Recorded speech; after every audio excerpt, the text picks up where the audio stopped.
โรงงานมิตรภาพลาวเวียดนามเป็นโรงงานหนึ่งของกระทรวงป้องกันประเทศ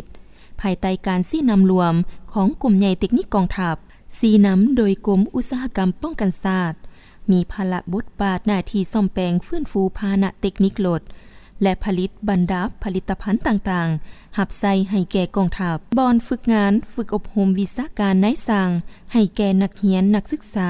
ภายในกองทัพและภาครัฐทั้งเป็นบอนฝึกฝนล่อล้อมพนักงานนำพาบรรษาให้กลายเป็นพนักงานลักแรงเพื่อประกอบเข้าในแขนงการอุตสาหกรรมป้องกันชาติและนำใส่ทาแหงบ่มซ้อนเครื่องจักรพาหนะเทคนิคและกำลังการผลิตบริการผลิตและซ่อมแปลงสร้างไร้หับให้แก่โรงงานเพื่อปรับปรุงพัฒนาโรงงานและแก้ไขชีวิตการเป็นอยู่ให้พนักงานนักรบให้มีชีวิตนับมือนับดีขึ้นสหายพันโทแสงมณีศรีพรไซหองอำนวยการประธานกรรมบาลฮักทานโรงงานมิตรภาพลาวเวียดนามให้สัมภาษณ์ว่าสำหรับโรงงานของพวกเฮาแม้นได้รับการสร้างตั้งขึ้นในวันที่1มิถุนายน1961ที่บ้านนาแทนเมืองเวียงไซแขวงหัวพันในเวลานั้นเพียงแต่เป็นจุซ่อมแปลงรถเท่านั้นซึ่งภายหลังได้รับการสร้างตั้งขึ้นก็ได้เคลื่อนไหวปฏิบัติหน้าที่ตามภาระบทบาทในแต่ละระยะผ่านมาก็ได้มีการพัฒนาเติบใหญ่ขยายตัวขึ้นเรื่อยๆจากจุ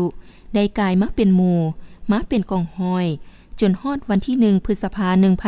1969จึงได้รับการสร้างตั้งเป็นโรงงานขึ้น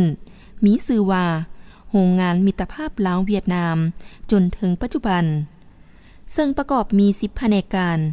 ในนั้น6แผนกที่เฮ็ดเวียกงานการผลิตและซ่อมแปลงตัวจริง4แผนกเฮ็ดเวียกบริหารเป็นเสนาธิการให้แก่คณะภาคคณะอำนวยการการเคลื่อนไหวหน้าที่ของแต่ละแผนกก็มีความแตกต่างกันตามภาระบทบาทหน้าที่ของภายลาว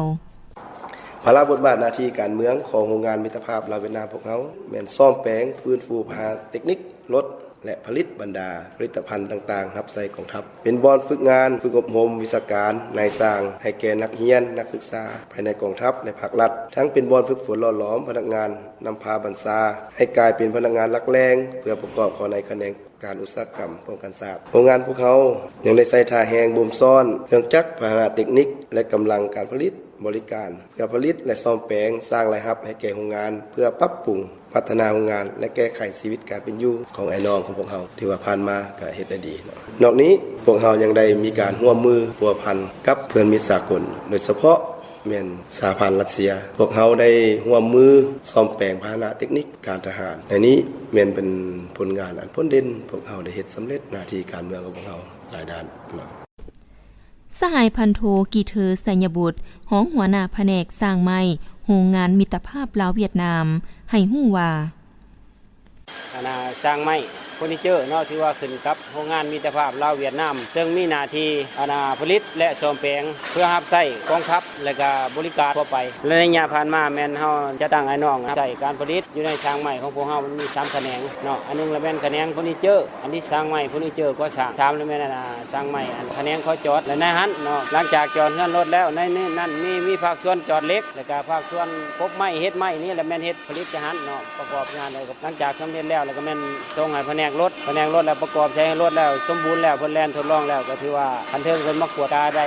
ประกันคุณภาพแล้วก็เนาะสำหรับเวียกบริการทั่วไปนี้เนาะแล้วแม่นซุมเฮารับเบิดทุกอย่างเนาะเป็นโต๊ะเป็นตังเป็นวงกบเป็นบานประตูเป็นเวียกงานการผลิตนี่นะเนาะรับใช้บริการสหายพันตีสอนมีไซสุพันธวีคณะซี่นำวิชาการซ่อมแปลงภาคสนามตัวจริงให้ฮู้ตื่มว่า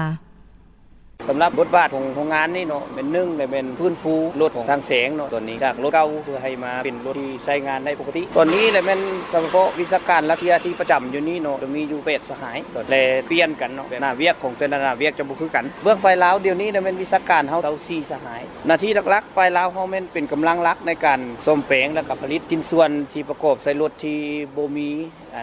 มาจากรัสเซียฮันแม่นเฮาจะได้ผลิตใส่ตืมแล้วก็เรื่องการซ่อมแปลงหลักๆน่ะแม่นจะเป็นไฟลาวเฮาเป็นคนลงมือเฮ็ดจากการชี้นำโดยกลุ่มของรัสเซียส่วนหลายทางกลุ่มใหญ่จริงๆเฮาจะเน้นหนักแม่นการฟื้นฟูรถเป็นหลักช่วงนี้เพิ่นจะนำเข้ามาจะเป็นรถทางแสง ในโอกาสวันกรรมกรสากลครบรอบ139 ปีสหายพันโทแสงมณีศรีพรไสได้ต่างหน้าให้คณะภาคคณะอำนวยการพนักงานนักรบทั่วโรงงานมิตรภาพลาวเวียดนามได้แสดงความรู้สึกต่อวันดังกล่าวว่าเนื่องในโอกาสวันกรรมกรสากลครบรอบ139 ปีเฮาเองก็มีความรู้สึกภาคภูมิใจเป็นอย่างยิ่งและก็เห็นได้ความหมายความสำคัญในผลงานและการเติบใหญ่ขยายตัวของชนชั้นกรรมกรพวกเฮาโดยเฉพาะชนชั้นกรรมกรลาวพวกเฮาแม่นเอาใจใส่ในการสร้างสรรค์พัฒนาประเทศชาติเฮ็ดให้ประเทศชาติพวกเฮามีความเจริญสิวิไลและอยากฝากถึงกรรมกรผู้ยอกแห่งงานทุกทั่วหน้าเนาะจงพร้อมกันเสิร์ชสู่น้ำใจรักชาติหักระบบใหม่หักระบบประชาธิปไตยของพวกเฮาให้ไว้ยืนยงตลอดไปขออวยพรไสอันประเสริฐมายังการนำพักลับทุกขั้นจงมีสุขภาพเข้มแข็งมีผลสำเร็จในหน้าที่การงานของท่านสืบต่อชี้นำพาประเทศชาติให้มีความเจริญรุ่งเรืองก้าวหน้าขึ้นไปอย่างบ่หยุดยั้งขออวยพรแด่นายและพลทหารตำรวจตลอดฮอดพนักงานกรรมกรพ่อแม่ประชาชนทุกชั้นคนจงมีสุขภาพเข้มแข็งพร้อมกันสร้างสรรค์พัฒนาประเทศชาติของพวกเราให้มีความเจริญรุ่งเรืองก้าวหน้าขึ้นไปอย่างบ่หยุดยั้งซึ่งผ่านการเคลื่อนไหวจะตั้งปฏิบัติหน้าที่เวียกงานวิสาเฉพาะของโรงงานในระยะผ่านมาสามารถได้ผลสำเร็จหลายด้านอันพ้นเด่นแม่นการผลิตและซ่อมแปลงได้ซ่อมแปลงรถชนิดต่างๆเช่นซ่อมแปลงบัวระบัดรถหัวจักรเสกปั๊มแห้งดันสูงหัวสีดรถเฮ็ดสีรถผลิตผ้าบัตรประเภทรถต่างๆซึ่งในปีผ่านมาได้ร่วมมือกับสหพันธ์รัสเซียในการซ่อมแปลงรถการทหารพาหนะสร้างแสงของสหพันธ์รัสเซียที่สนองให้ทั้งหมด15คันนอกนี้ยังซ่อมแปลงตามแผนการของคันเทิงมอบหมายให้ปัจจุบันกำลังซ่อมแปลง5คันสำเร็จแล้ว50ส่วนห้อยและระยะผ่านมาแม่นซ่อมแปลงสำเร็จจำนวน7คันเวียกงานการผลิตได้ผลิตหม้ออัดหนีบผ้าดามเหล็กขวานส่วนอุปกรณ์น้ำมันเสื้อไฟโต๊ะเตียงเหล็กผลิตอู่ซ่อมแปลงภาคสนามซ่อมต้านภัยพิบัติธรรมชาติผลิตและตกแต่งตู้บรรซาโดนใส่รถ JAC ต่อเติมคันสีรถ JAC ผลิตเครื่องประกอบครบสูตรใส่รถสร้างแสงจำนวน50คันที่มอบหับแล้วจำนวน12รายการ720สิ้นส่วน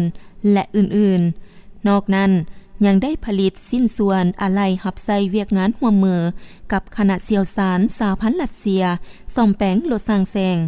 เคียงคู่กันนี้ยังได้บริการทั่วไป